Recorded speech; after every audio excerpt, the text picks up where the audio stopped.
जय श्री कृष्ण। दोस्तों, आज भी हम ऐसी समाज में जी रहे हैं जो आज भी पुरुष प्रधान है। आज भी लड़कियों का जन्म होता है तो अधिकतर घरों में मायूसी छा जाती है। और मित्रों, यह कुछ नहीं बल्कि हमारे मनुष्यों की अज्ञानता है। लड़की को बोझ समझते हैं, परंतु आपको जानकर हैरानी होगी कि लड़की का जन्म हर किसी के घर में नहीं होता। बेटे अक्सर चले जाते हैं माँ बाप का दिल तोड़कर, बेटियां तो गुजार लेती है टूटी पायल जोड़कर। बल्कि उसी के घर होता है बेटियों का जन्म जो भाग्यशाली होते हैं और अपने अपने पुण्य कर्म वर्जित किए होते हैं। और आज हम भी आपको यही बताने जा रहे हैं कि भगवान कैसे घरों में लड़कियों का जन्म देने की सोचते हैं और ऐसे घर को चुनते हैं, और वहाँ कौन से पुण्य कर्म हैं जिनकी वजह से कोई भी इंसान बेटी का माँ बाप बनने का सौभाग्य प्राप्त होता है। भगवान श्री कृष्ण ने अर्जुन पूछते हैं कि माधव, किन कर्मों के कारण किसी के घर उत्तरी धन की प्राप्ति होती है, अर्थात कैसे घरों में बेटियों का जन्म होता है। जब भी श्री कृष्ण अर्जुन से कहते हैं, हे पार्थ, अगर किसी के घर बैठे ही भाग्य अच्छे होते हैं तो बेटियां सौभाग्य से, और जो भी स्त्री या पुरुष अपने पूर्ण जन्मों के कार्य रजित किए होते हैं उन्हीं ही के घर बेटी के माता पिता को सौभाग्य प्राप्त होता है। बेटियों का जन्म के लिए उन घरों को चुना जाता है जो बेटियों का भार सहन कर सके, क्योंकि तीनों लोकों में स्त्री अर्थात बेटियों ही एक ऐसी होती है जिसका भार हर कोई सहन नहीं कर सकता। चाहे फूल से कितनी ही महक आए क्यों ना आती हो, जिंदगी की असली महक तो बेटी से ही आती है। वहाँ बेटियां ही होती है जो इंसान जो इस दृष्टि को निरंतर चलाती है, माँ होने के लिए अपना सर्वस्व निछावर कर देती है। भगवान श्री कृष्ण कहते हैं कि हे अर्जुन, जिस दिन इस सृष्टि में बेटियों का जन्म होना बंद हो जाएगा या रुक जाएगा, धीरे धीरे इस सृष्टि का अंत हो जाएगा। भगवान कृष्ण के इन बातों पर गौर किया जाए तो उनका कहना सत्य है, क्योंकि बेटियां अगर नहीं होगी तो किसी का भी वंश आगे नहीं बढ़ सकता।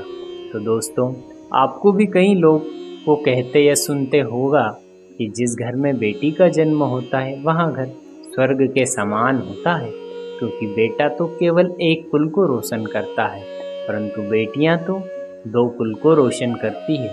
माता पिता के घर वहाँ बेटी के रूप में अपने उत्तरदायित्व का निर्वहन करती है, तो ससुराल जाकर बहू के रूप में सारे कर्तव्यों का पालन करती है।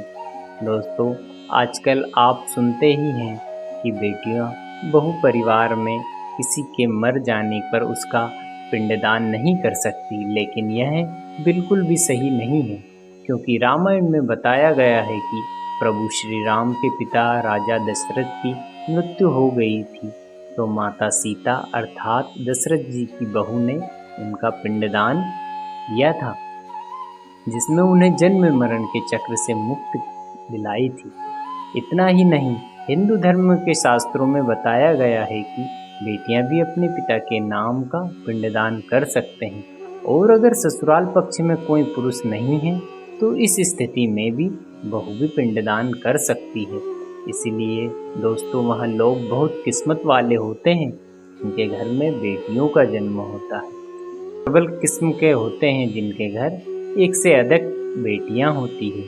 शायद यही कारण है कि बेटियों को लक्ष्मी कहा गया है।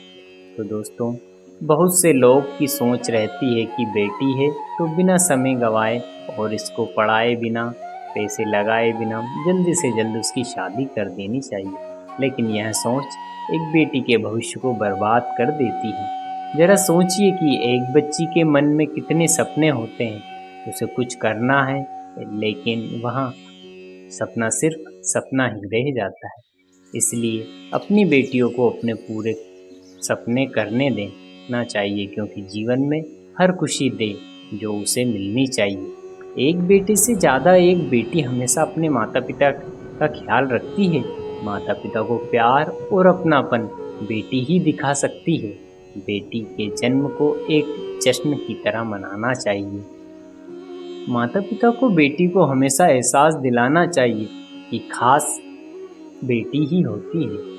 तो दोस्तों, बेटी कभी भी आप पर बोझ नहीं होती, वहाँ तो सिर्फ अपने अपने परिवार की किस्मत बनाने के लिए जन्म लेती है। यदि समाज को शिक्षित करना है तो सबसे पहले बेटियों को शिक्षित करना होगा। एक कथा के अनुसार दो मित्र लंबे समय के बाद एक दूसरे से मिले।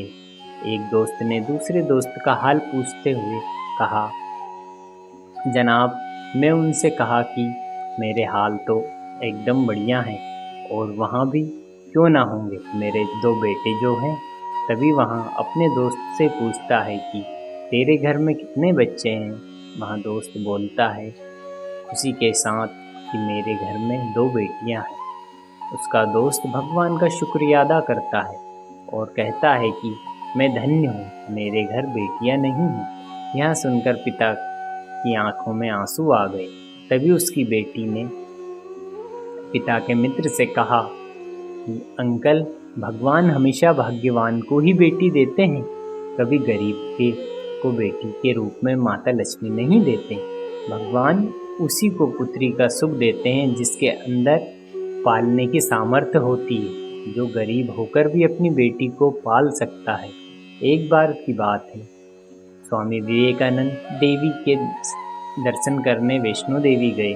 सीढ़ियाँ चढ़ ही रहे थे, बगल में एक किसान अपनी बेटी को कंधे पे बिठाए चढ़ाई चढ़ रहा था।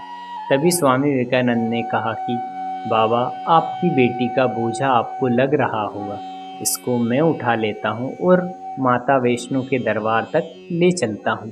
सबके सामने स्वामी विवेकानंद जी को यह कहा कि बेटी कभी भी बाप के कंधे पर बोझ नहीं होती है। अगर बाप के कंधे पर हो तो वहाँ हर बोझ को हल्का कर देती है। दोस्तों, बिटिया कभी भी धन की भूखी नहीं होती है, वो तो सिर्फ मान और सम्मान की भूखी होती है। एक पिता ने क्या खूब कहा है, हमें तो सुख में साथी चाहिए, दुख में तो हमारी बेटी अकेली ही काफ़ी। सोचने वाला बात यह है कि कौन से कर्म के बाद आप किसी के घर लड़की के स्वरूप में जन्म लेते हैं और उनके घर में लक्ष्मी का स्वरूप साबित होते हैं। गरुड़ पुराण में बताया गया है कि जब आत्मा को नया जन्म मिलता है तब आत्मा को शरीर के अनुसार व्यवहार में चलकर अपने कर्म करने होते हैं। शरीर के जरिए काम करने ही एक आत्मा अपने जन्म के उद्देश्य को सार्थक भी बना सकती है और निरसार्थक भी। यदि कोई पुरुष महिलाओं का आचरण करता है, वह स्वभाव में महिलाओं आता है, तो वही काम करना चाहता है तो एक महिलाओं को करना चाहिए।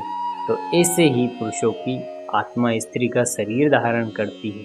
वहीं गरुड़ पुराण में बताया गया है कि यदि कोई व्यक्ति मृत्यु के अंतिम क्षण में किसी स्त्री को याद करते हुए प्राण त्यागते हैं तो वहाँ अगले जन्म स्त्री के रूप में जन्म लेते हैं। वहीं अगर अंतिम क्षण में परमेश्वर का नाम लेते हैं तो हम मुक्ति के मार्ग पर अग्रसित होते हैं। तो दोस्तों, आज की वीडियो कैसी लगी कमेंट्स करके ज़रूर बताएं, और ऐसे ही वीडियो देखने के लिए हमारे चैनल कृष्ण मानव से सब्सक्राइब कर लें और बेल आइकन को ऑन कर लें। मिलते हैं फिर एक नए वीडियो के साथ, तब तक के लिए इजाज़त दें। स्वस्थ रहें, मुस्कुराते रहें। जय श्री कृष्ण।